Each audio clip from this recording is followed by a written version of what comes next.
नमस्कार प्रेक्षक मित्रांनो, ओम नमः शिवाय. स्वागत आहे आपले भूमी क्रिएशन चॅनलवर. चला तर आपण आजच्या कथेला सुरुवात करूया. प्रेक्षक मित्रांनो, तारापूर येथील गोविंद नगरात एका मोठ्या घरात रात्रीच्या 2 वाजता धाकटी जाऊ प्रिया आणि धाकटा दीर राहुल उकाड्याने हैराण होऊन अंथरुणावर तळमळत होते. खोलीतील एसी बंद होता, वायफायचा सिग्नल गेलेला होता. भुकेने पोटात कावळे ओरडत होते, कारण स्वयंपाकघरातील सगळे डब्बे रिकामे पडले होते. प्रिया रागाने ओरडली, राहुल, तुझ्या मोठ्या वहिनीने मुद्दाम आपल्या खोलीची वीज बंद केली आहे. पण त्यांना हे माहीत नव्हतं की त्यांची मोठी वहिनी कविता यांनी कुठलाही कट रचलेला नव्हता. उलट तो त्या स्वाभिमानी मोठ्या वहिनीचा शांत असहकार आंदोलन होता, ज्याची सुरुवात तिने 2 दिवसांपूर्वीच केली होती. तारापूरच्या त्या भागात राहणारे रामराव यांनी आपले संपूर्ण आयुष्य सरकारी नोकरीत प्रामाणिकपणे घालवले होते. त्यांना 2 मुलं होती, मोठा मुलगा दिनेश आणि धाकटा मुलगा राहुल. दिनेश स्वभावाने अतिशय सरळ, भोळा, सुसंस्कृत आणि आपल्या वडिलांच्या पावलांवर पाऊल ठेवून चालणारा होता. तो एका प्रतिष्ठित बँकेत व्यवस्थापक होता, तर धाकटा मुलगा राहुल थोडा चालाक, स्वार्थी आणि स्वतःच्या सोयीचा विचार करणारा होता. तो शहरातील एका खाजगी कंपनीत चांगल्या पगारावर काम करत होता. 2 वर्षापूर्वी जेव्हा रामराव सरकारी सेवेतून निवृत्त झाले, तेव्हा घरच्या बजेटची संपूर्ण जबाबदारी साहजिकच मोठ्या मुलाच्या खांद्यावर आली. दिनेशचे लग्न कविताशी झाले होते. कविता अत्यंत समजूतदार, संसार नीट सांभाळणारी आणि स्वाभिमानी स्त्री होती. दिनेशने लग्नाच्या पहिल्याच दिवसापासून घराची मर्यादा जपली. निवृत्तीनंतर वडिलांची पेन्शन खूपच कमी होती, जी त्यांच्या वैयक्तिक छोट्या मोठ्या गरजांवर खर्च होत असे. अशा परिस्थितीत घरचा किराणा, डाळ, तांदूळ, दुधाचे बिल, आई वडिलांची महागडी औषधं, वीज पाण्याचा खर्च आणि इतकेच काय, घरातील एखादा नळ खराब झाला किंवा मिक्सर बिघडला तर तो दुरुस्त करण्याचाही खर्च दिनेश स्वतःच्या खिशातून हसत हसत काढत असे. कविता आपल्या पतीच्या या सज्जनपणाचा आणि मोठेपणाचा खूप आदर करायची. पण घरातील शांतता तेव्हा भंग झाली जेव्हा धाकटा मुलगा राहुलचे लग्न प्रियाशी झाले. प्रिया दिसायला जितकी स्मार्ट होती, तितकीच ती बुद्धीने चालाक आणि आधुनिक विचारांची होती. लग्नानंतर घरात येताच तिने ओळखले की ह्या घरातील मोठा भाऊ खूप सरळ आहे, जो काहीही न बोलता सगळा खर्च स्वतः उचलतो. तिने लगेचच राहुलच्या कानात भर घालायला सुरुवात केली. ऐका ना, जेव्हा मोठा भाऊ स्वतःहून सगळा खर्च सांभाळत आहे, तर तुम्हाला तुमचा खिसा सैल करायची काय गरज आहे? तुमचा पगार वाचवा, शेवटी आपल्यालाही आपलं आयुष्य पाहायचं आहे ना. प्रियाने अतिशय हुशारीने राहुलला पटवून दिले. राहुलला सुद्धा हे फुकटचे गणित खूपच आवडले. परिणाम असा झाला की जेव्हाही महिन्याची पहिली तारीख येई, राहुलचा पगार त्याच्या खात्यात जमा होई, पण घरच्या राशनासाठी एक पैसाही येत नसे. राहुल आणि प्रिया त्यांची संपूर्ण कमाई स्वतःवरच खर्च करत. कधी प्रियासाठी महागडे ब्रँडेड कपडे येत, तर कधी दोघे नवीन नवीन आयफोन खरेदी करत. हद्द तर तेव्हा झाली जेव्हा ते दोघे दर दुसऱ्या महिन्यात कधी कुलू मनाली तर कधी काश्मीरच्या दऱ्याखोऱ्यात फिरायला जात आणि सोशल मीडियावर आपल्या आयुष्य आरामाचे फोटो पोस्ट करत. हे सगळं पाहून कविता आतूनच खंतावत राहत असे आणि खर्चाबद्दल चिंतित होत असे. तिला याचं दुःख नव्हतं की दीर आणि धाकटी जाऊ फिरायला जात आहे. दुःख याचं होतं की तिचा पती दिनेश रात्रंदिवस बँकेची उद्दिष्ट पूर्ण करण्यासाठी जीव तोडून मेहनत करतो, ओव्हरटाईम करतो, जेणेकरून घरचा खर्च सुरळीत चालू शकेल. आणि दुसऱ्या बाजूला धाकटा भाऊ त्याच घरात फुकटच्या पोळ्या खाऊन आपल्या पत्नीबरोबर मजा करत होता. एके दिवशी कविताने दिनेशशी याबद्दल बोलण्याचा विचार केला. ऐका ना, मी बऱ्याच दिवसापासून पाहते आहे, राहुलच्या लग्नानंतर त्याने घराच्या खर्चासाठी 1 रुपया सुद्धा दिलेला नाही. दुधाचे बिल 5,000 येते, किराण्याचे 10,000, औषधांचा खर्च वेगळाच आहे. तुम्ही एकटे किती दिवस हा भार उचलणार? राहुल सुद्धा कमावतो, त्याला सांगा की अर्धा खर्च त्याने सांभाळावा. दिनेशने नेहमीप्रमाणे हसत विषय टाळला. अगं कविता, सोड ना, तो आपला धाकटा भाऊ आहे, अजून नुकतंच लग्न झालं आहे, फिरवण्याचं वय आहे त्याचं. जर मी त्याच्याकडून पैसे मागितले तर बाबांना आवडणार नाही, घरात भांडणं सुरू होतील. देवाने आपल्याला दिला आहे, आपण चालवतोच आहोत ना. कुटुंबात असा हिशोब ठेवला जात नाही. एके दिवशी राहुलच्या खोलीत डिलिव्हरी बॉय नवीन 1.5 लाखांचा आयफोन देण्यासाठी आला आणि त्याच वेळी दिनेश आपल्या जुन्या बजाज डिस्कवर मोटरसायकलला किक मारत होता. पण ती काही सुरू होत नव्हती, कारण त्यात 200 रुपयाचे पेट्रोल भरायलाही त्याला विचार करावा लागत होता. कविता हे सगळं खिडकीतून पाहत होती. महिन्याच्या 1 तारखेला त्या घरात काहीसे वातावरण विचित्र झाले. दुपारचे 2 वाजले होते. राहुलच्या खोलीतून सतत ऑनलाईन शॉपिंगच्या पार्सल्स उघडण्याचे आवाज येत होते. प्रिया मोठ्याने हसत राहुलला आपले नवीन ब्रँडेड घड्याळ दाखवत होती. तिकडे स्वयंपाकघरात कविता दुधाच्या पिशव्यांची रिकामी पाकिटे गोळा करत होती. या महिन्यात दुधाचे बिल 5200 आले होते. दिनेशने कपाटाच्या कोपऱ्यातून आपली बँकेची डायरी काढली आणि हिशोब मांडायला बसला. तिच्या कपाळावरच्या आठ्या अधिक गडद झाल्या होत्या. या महिन्यात आईच्या गुडघ्यांचे इंजेक्शनही द्यायचे होते, ज्याची किंमत 4,500 रुपये होती.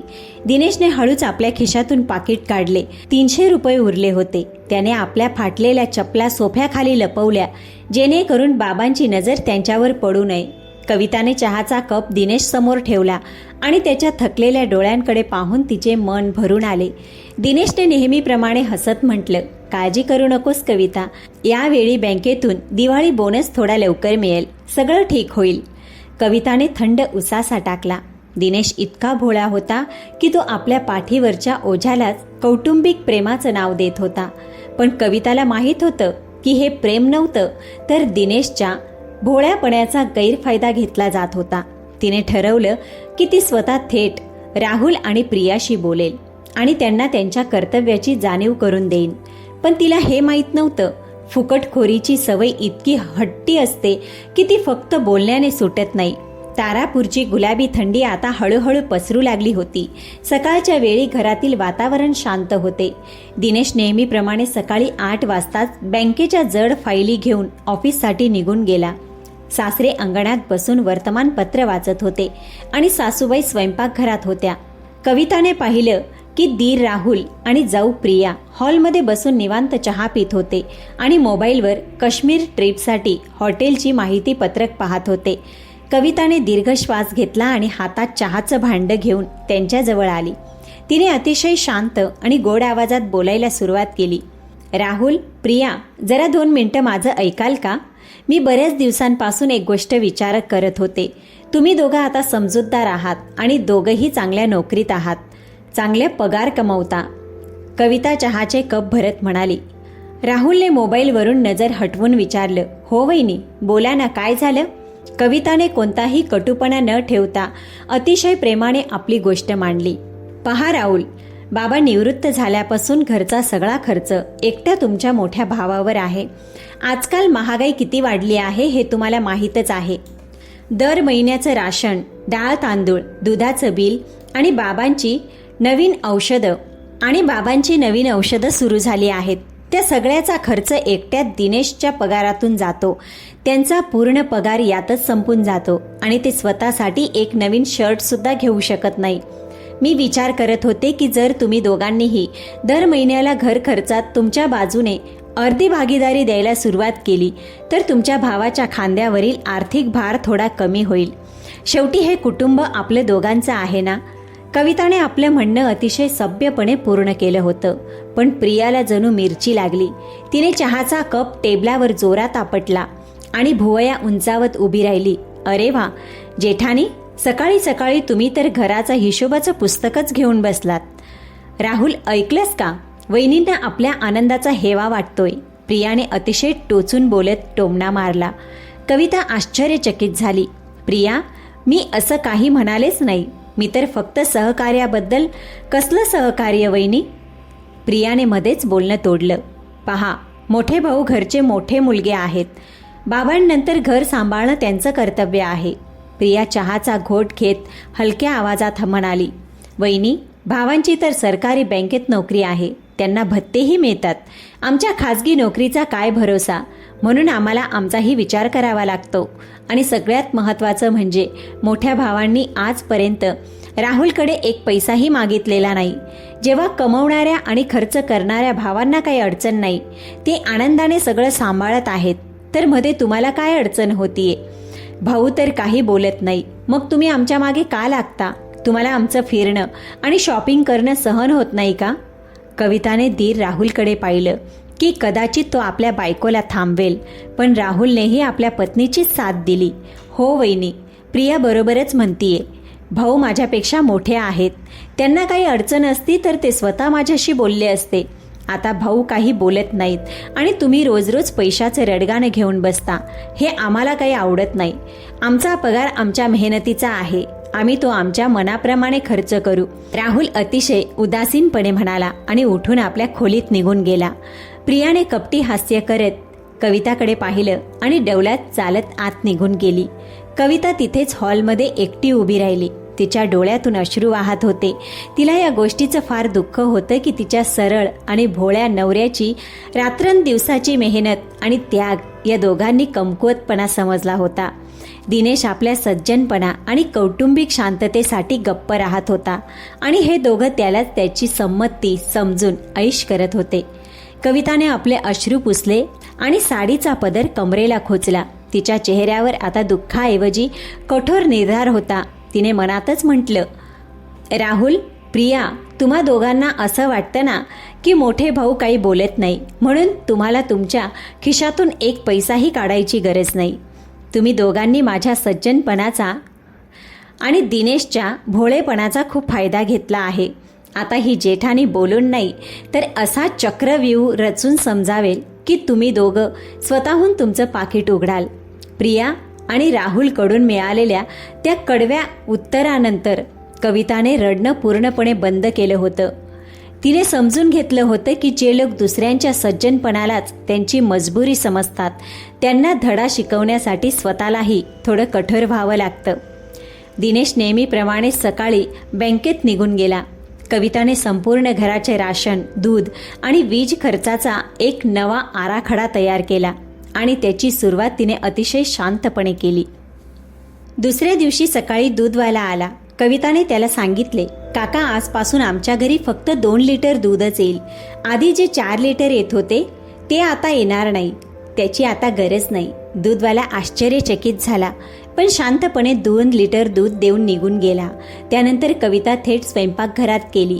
तिने धान्याच्या डब्यातून डाळ, तांदूळ, साखर आणि तेलाचा मोठा भाग काढला आणि ते आपल्या बेडरूममधील कपाटात ठेवून कुलूप लावले. स्वयंपाकघरातील डब्यात तिने फक्त तेवढेच धान्य ठेवले ज्यामुळे सासूबाई, सासरे, दिनेश आणि तिचा स्वतःचा उदरनिर्वाह होऊ शकेल. सकाळचे 9 वाजले होते. धाकटी जाऊ प्रिया आपल्या रेशमी नाईट गाऊनमध्ये खोली बाहेर आली. नेहमीप्रमाणे तिला अपेक्षा होती की डायनिंग टेबलावर गरमागरम बटाट्याचे पराठे आणि मलाई घातलेला चहा तिची वाट पाहत असेल. पण जेव्हा ती टेबलाजवळ पोहोचली तेव्हा तिथे फक्त 4 पराठे आणि एक लहानसं चहाचं पातेलं ठेवलेलं होतं. अगं जाऊबाई, आज नाश्ता इतका कमी का केला आहे आणि मलाईचा चहा कुठे आहे? मला आणि राहुलला तर पराठे कमी पडतील. प्रियाने नाश्त्याच्या ताटाकडे पाहत तोंड वाकडं केलं. कविताने अगदी निरागसपणे उत्तर दिलं, अगं प्रिया, काय सांगू, या महिन्यात तुझ्या मोठ्या भावाच्या पगारातून बँकेने कर्जाचा काही हप्ता कापला आहे. घराचं बजेट खूप बिघडलं आहे. आता दिनेश एकटे जितकं धान्य आणि दूध आणू शकतील त्याच हिशोबाने मी नाश्ता बनवला आहे. बाबा आणि आई वयस्कर झाले आहेत म्हणून 2 पराठे त्यांचे आहेत आणि 2 दिनेश खाऊन गेले. चहात दूध कमी होतं म्हणून मलाई आली नाही. तू आणि राहुल बाहेर फिरत असता. आज सकाळचा नाश्ता तुम्ही दोघांनी बाहेर एखाद्या चांगल्या कॅफेमध्ये करून घ्या. प्रियाचा चेहरा रागाने लाल झाला. तेवढ्यात राहुलही तयार होऊन बाहेर आला. वहिनी, हे काय, घरात नाश्ता होणार नाही तर आम्ही उपाशीच ऑफिसला जायचं का? कविता म्हणाली, राहुल, तुला तर माहीतच आहे तुझे भाऊ काही बोलत नाहीत. ते सरळ स्वभावाचे आहेत ना. आपल्या खिशातून जितकं जमतं तितकंच आणतात. आता त्यांच्या हातात पैसे कमी पडले तर धान्यही कमी आलं.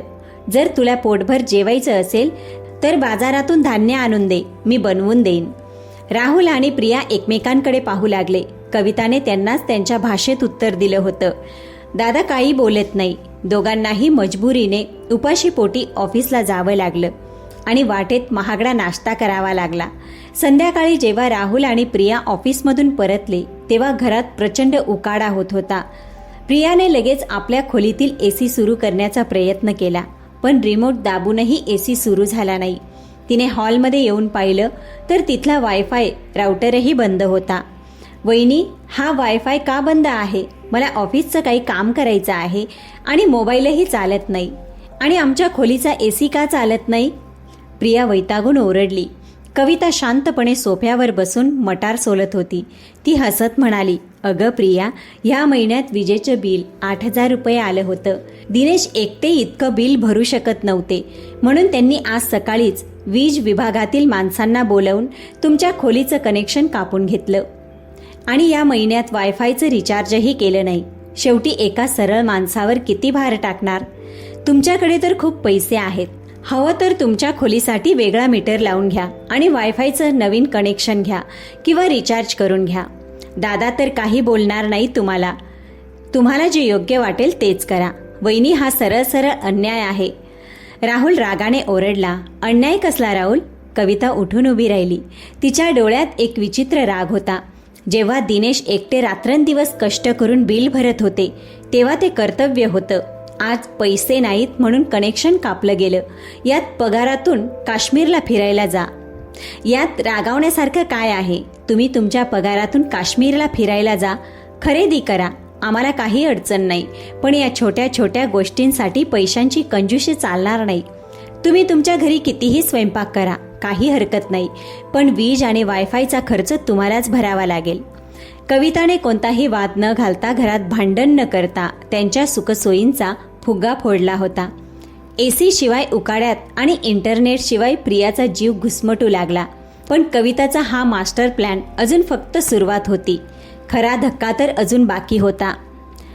तारापूरच्या त्या दमट रात्री राहुल आणि प्रियाच्या खोलीची अवस्था एखाद्या भट्टीसारखी झाली होती. AC आणि पंख्याशिवाय भिंतींमधूनही गरम हवा जाणवत होती. त्यात इंटरनेट नसल्यामुळे प्रियाचं सोशल मीडिया पूर्णपणे ठप्प झालं होतं. त्यात रोज बाहेर जेवण, 10 दिवस सतत बाहेरचं जेवण आणि ऑफिसमध्ये कचोरी समोसे मागून खाल्ल्यामुळे राहुलचं पोट बिघडलं होतं आणि प्रियाच्या क्रेडिट कार्डचं बिल नियंत्रणाबाहेर गेलं होतं. खाजगी नोकरी करणाऱ्या राहुलला पहिल्यांदाच जाणवलं की बाहेरचं जेवण खिशावर किती जड पडतं. सकाळ होताच प्रियाने विस्कटलेले केस आवरले आणि रागाने पाय आपटत थेट अंगणात बसलेल्या सासूबाई आणि सासऱ्यांकडे गेली. तिच्या मागोमाग राहुलही उदास चेहरा घेऊन उभा राहिला. बाबा, आई, जरा तुमच्या मोठे सुनेचा तमाशा पहा. कालपासून तिने आमच्या खोलीची वीज कापून टाकली आहे, वायफाय बंद केला आहे आणि स्वयंपाकघरातील धान्याच्या डब्यांना कुलूप लावला आहे. आम्ही रात्रभर उपाशी झोपलो आणि उकाड्याने आमचा जीव निघत होता. या घरात आमचा काही अधिकार नाही का? प्रियाने रडण्याचे नाटक करत सासूबाई चिंतेत म्हणाल्या, अगं, मोठ्या सुनेने असं का केलं? घरात नेहमीच धान्य आणि पाणी असतं. तेवढ्यात कविता हातात सासऱ्यांची औषधं आणि पाण्याचा ग्लास घेऊन अतिशय शांतपणे तिथे आली. तिने औषधे सासऱ्यांच्या हातात दिली आणि मान खाली घालून बसली. रामरावांनी चष्मा नीट केला. वर्तमानपत्र दुमडून टेबलावर ठेवलं. त्यांनी राहुल आणि प्रियाकडे पाहिलं. त्यांच्या डोळ्यात आपल्या जाऊला अडकवण्याच्या आनंदाची चमक होती. राहुल, प्रिया, तुम्ही दोघेही काल रात्रीपासून खूप त्रस्त आहात हे पाहून मला दुःख झालं, सासऱ्यांनी अतिशय गंभीर आवाजात म्हटलं. पण काल संध्याकाळी कविताने मला घराचा मागील 2 वर्षाचा संपूर्ण हिशोब दाखवला आहे. तुम्हा दोघांना माहीत आहे का की या घराचं खरं वास्तव काय आहे? सासऱ्यांनी आपल्या खिशातून एक छोटीशी डायरी काढली. राहुल, गेल्या 2 वर्षापासून मी निवृत्त झालो तेव्हापासून या घरात दुधाचं बिल, दर महिन्याचं 15,000 रुपयाचा किराणा, तुझ्या आईची आणि माझी 5,000 रुपयांची औषधं, वीज बिल आणि अगदी घरात कोणतंही दुरुस्तीचं काम झालं तरी त्याचा प्रत्येक पैसा तुझा मोठा भाऊ दिनेश स्वतःच्या खिशातून भरत आहे. तुझं प्रियाशी लग्न झालं, प्रियाही कमावते आणि तू सुद्धा कमावतो. पण या डायरीत गेल्या 2 वर्षात तुमच्या बाजूने घर खर्चात केलेल्या योगदानाचा आकडा माहीत आहे का? पूर्ण शून्य. प्रिया अडखळत म्हणाली, बाबा, ते मोठे भाऊ आहेत. मोठे आहेत म्हणून काय? ते तुमच्या फुकटखोरीचा ठेका घेऊन बसले आहेत का? सासऱ्यांचा आवाज अचानक कडक झाला. दिनेश सरळ आहे, भोळा आहे. त्याला घरात शांतता हवी आहे म्हणून त्याने कधी तुमच्याकडे पैसे मागितले नाही आणि तुम्ही दोघांनी त्यांच्या सज्जनपणालाच त्याची कमजोरी समजलं. तुम्ही तुमच्या पूर्ण पगारातून कधी कुलू मनालीला फिरत आहात, कधी काश्मीरमध्ये मजा करत आहात, नवे नवे आयफोन घेत आहात आणि तुमचा मोठा भाऊ ऑफिसला जाण्यासाठी फाटलेल्या चपला आणि जुनी मोटरसायकल वापरत आहे, जेणेकरून घर खर्च थांबू नये. राहुलने लाजेनं आपलं डोकं खाली घातलं, पण प्रिया अजूनही तिची चालाखी सोडायला तयार नव्हती. ती म्हणाली, बाबा, पण वीज कापणं आणि जेवण न देणं हा कसला न्याय आहे? तेवढ्यात सासऱ्यांनी कविताकडे पाहिलं आणि हसले. त्यांनी राहुल आणि प्रियाला सांगितलं, हा या घराचा नवा नियम आहे, जो कविताने नाही तर परिस्थितीने बनवला आहे. दिनेशच्या पगारात आता इतकंही उरत नाही की तो तुमच्या दोघांच्या ऐशो आरामाचा खर्च उचलू शकेल. म्हणून कविताने जे केलं ते अगदी बरोबर आहे. आजपासून या घराचा नियम ऐका. जितका किराणा आणि विजेचा पैसा दिनेश देईन, त्यात फक्त आम्ही म्हातारे आणि दिनेश, कविता हेच खाऊ पिऊ शकतील. जर तुम्हा दोघांना ह्या घरात एसीची हवा खायची असेल, वायफाय वापरायचं असेल आणि पोटभर जेवायचं असेल तर घर खर्चात तुमचा समान वाटा द्यावा लागेल, नाहीतर बाजार उघडाच आहे. बाहेर जा आणि खा. सासूबाईंनी सासऱ्यांच्या बोलण्याला पाठिंबा देत म्हटलं, हो राहुल, मोठ्या सुनेने कधी तुमच्याकडे काही मागितलं नाही, पण तुम्ही दोघांनी तर हद्दच पार केली.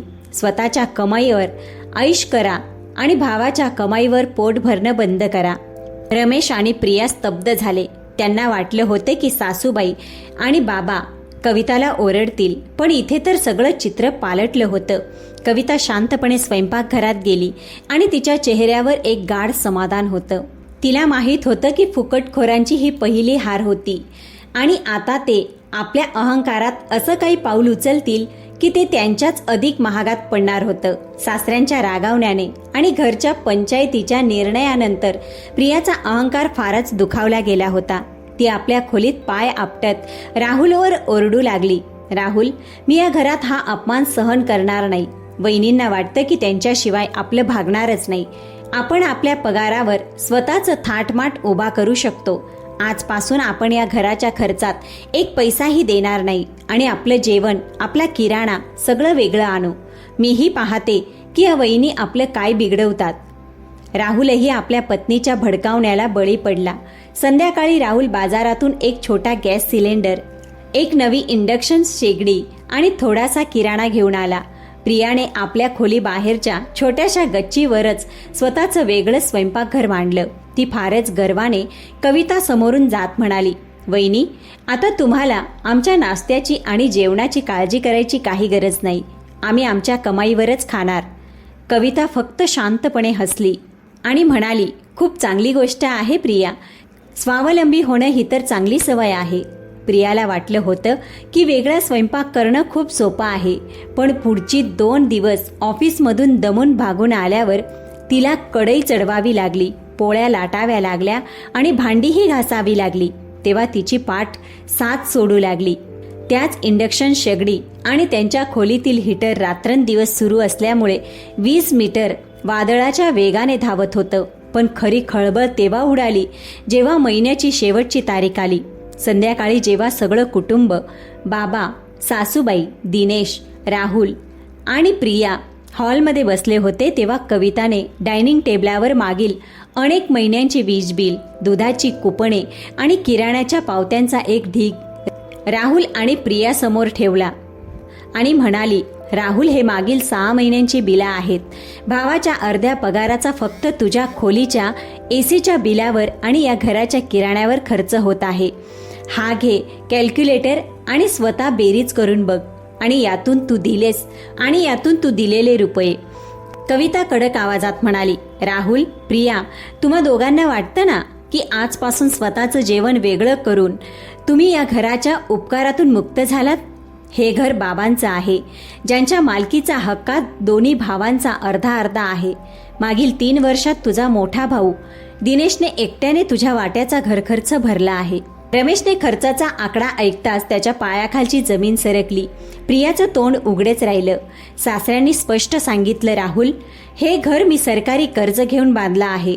जर तुला तुझी जबाबदारी समजत नसेल तर मी वसियतमध्ये स्पष्ट लिहून ठेवीन की जोपर्यंत तू दिनेशला मागील खर्चाची भरपाई करून देत नाहीस तोपर्यंत या घराच्या वरच्या मजल्यावर तुझा कोणताही मालकी हक्क राहणार नाही.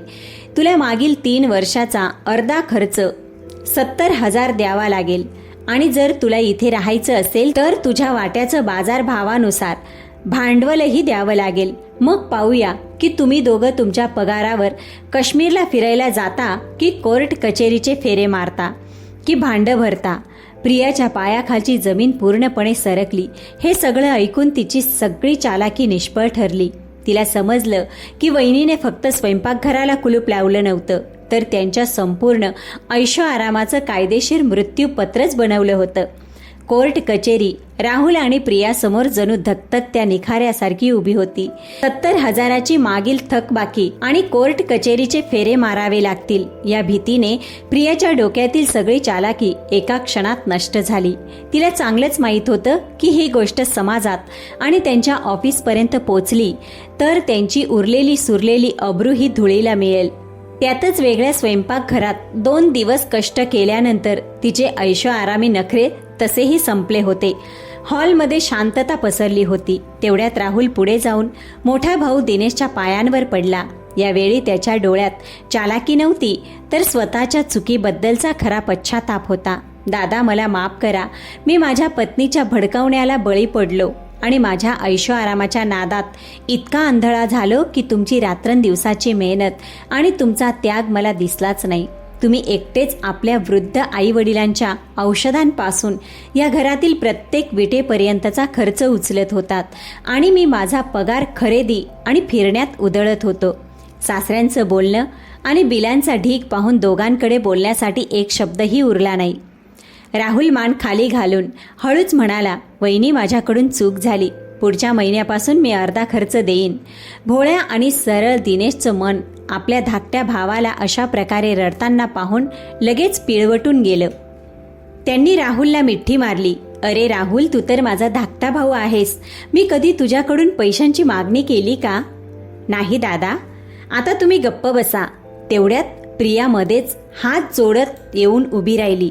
यावेळी तिच्या आवाजात अहंकाराचा लवलेशही नव्हता. ती कविता जवळ आली आणि तिच्या समोर मान खाली घालून उभी राहिली. ताई, मला माफ करा. मी तुमच्या सज्जनपणाचा आणि दादांच्या भोळेपणाचा खूप गैरफायदा घेतला आहे. मी नेहमी तुम्हाला टोमणा मारायची की जेव्हा दादा काहीच बोलत नाही तेव्हा तुम्हाला काय अडचण आहे. आज मला समजलं की तुमची ती अडचण पैशांची नव्हती, तर तुमच्या पतीच्या स्वाभिमानाची आणि त्यांच्या तब्येतीची काळजी होती. मला कोर्टाच्या नोटीसची गरज नाही ताई. तुम्ही माझे डोळे तसेच उघडले आहेत. मी माझ्या वेगळ्या स्वयंपाकघराचं नाटक आजच संपवते. प्रियाने रडत रडत आपला पराभव मान्य केला. कविताने प्रियाचे अश्रू पुसले आणि तिला सोफ्यावर बसवले. तिच्या चेहऱ्यावर आता राग नव्हता तर समाधान होतं की तिने घर न फोडता सगळ्यांना योग्य मार्गावर आणून उभं केलं होतं. कविताने अतिशय शांत आणि गंभीर आवाजात म्हटलं, राहुल, प्रिया, माझा उद्देश तुम्हा दोघांना कमीपणा दाखवणं किंवा कोर्टात घेऊन जाणं कधीच नव्हतं. मला फक्त एवढंच हवं होतं की या घरात प्रत्येकाला आपल्या जबाबदारीची जाणीव हवी. जेव्हा कुटुंब एक आहे, छप्पर एक आहे, तर ओझं फक्त एका माणसाच्या खांद्यावरच का असावं? दिनेश सरळ आहेत याचा अर्थ असा नाही की त्यांच्या सज्जनपणाचा बळी दिला जावा. सासऱ्यांनी आपली डायरी बंद केली आणि हसत म्हणाले, तर मग आजपासून या घराचा नवा नियम लिखित स्वरूपात सुरू होतो. महिन्याच्या 1 तारखेला राहुल आणि दिनेश दोघेही आपापल्या पगारातून घराच्या सामायिक निधीत समान रक्कम जमा करतील. घराचा किराणा, वीज, दूध आणि आमची औषधं सगळा खर्च आता अर्धा अर्धा होईल. जे पैसे उरतील त्यातून तुम्ही दोघे भाऊ आपापल्या पत्नींसोबत मनाला वाटेल तिथे फिरायला जा. आम्हाला काही हरकत नाही. दुसऱ्या दिवशी राहुल आपल्या खोलीतून पैसे काढून गेल्या आणि महिन्याच्या खर्चापोटी 5,000 रुपये थेट दिनेशच्या बँक खात्यात हस्तांतरित केले. प्रियानेही आपल्या खरेदीची यादी लहान केली आणि सकाळी उठून स्वयंपाकघरात कवितासोबत मिळून हातभार लावायला सुरुवात केली. त्या घराचं वातावरण आता पूर्णपणे बदललं होतं. दिनेशच्या चेहऱ्यावर जो नेहमी मानसिक ताण दिसायचा तो आता नाहीसा झाला. संध्याकाळी जेव्हा दिनेश ऑफिसमधून परतला तेव्हा रात्री त्याने कविताचा हात धरून हळूच म्हटलं, कविता, आज तू जे केलंस त्यामुळे माझ्या मनावरील खूप मोठं ओझं उतरलं. मी स्वतः संकोचामुळे काही बोलू शकत नव्हतो. त्याच्या हातात कवितासाठी एक सुंदर नवीन साडी होती. कविताने हसून आपल्या पतीकडे पाहिलं. आज त्या घरात फुकटखोरीचा अंत झाला होता आणि एका हुशार जेठानीच्या दूरदृष्टीमुळे संपूर्ण कुटुंबात समानता आणि आत्मसमर्पणाची एक नवी आणि सुंदर सकाळ उगवली होती. प्रेक्षक मित्रांनो, तुम्हाला आजची कथा कशी वाटली कॉमेंटमध्ये नक्की सांगा आणि तुम्ही आमची कथा कोणत्या शहरातून पाहत आहात ते सुद्धा सांगायला विसरू नका. कहाणी खरंच मनापासून आवडली असेल तर व्हिडिओला लाईक करा. चला तर भेटूया पुढच्या कथेसोबत.